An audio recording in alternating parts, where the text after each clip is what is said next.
Modus menanyakan masih perawan atau tidak.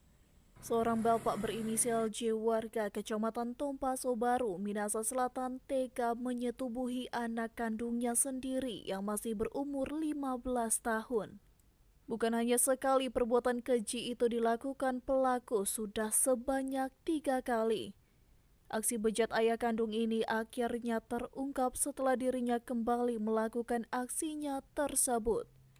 Kapolres Minahasa Selatan AKBP Bambang Herleanto melalui Kapolsek Modoinding Ibtu Novi Maleke membenarkan kejadian tersebut.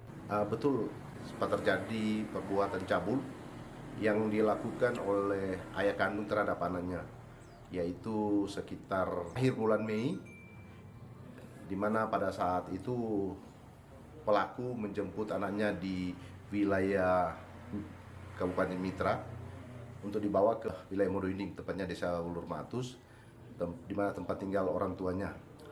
Saat dalam perjalanan sempat dicabuli satu kali di kira-kira antara perbatasan Mitra Minsel.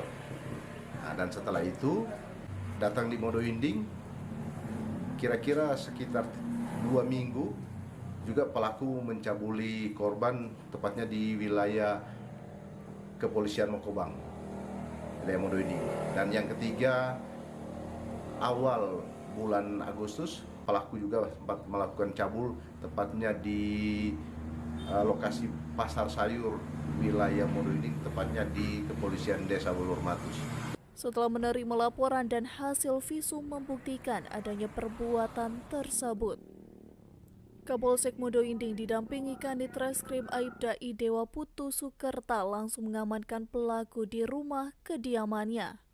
Dari Minahasa Selatan, Brian Umboh melaporkan untuk Kawanua TV.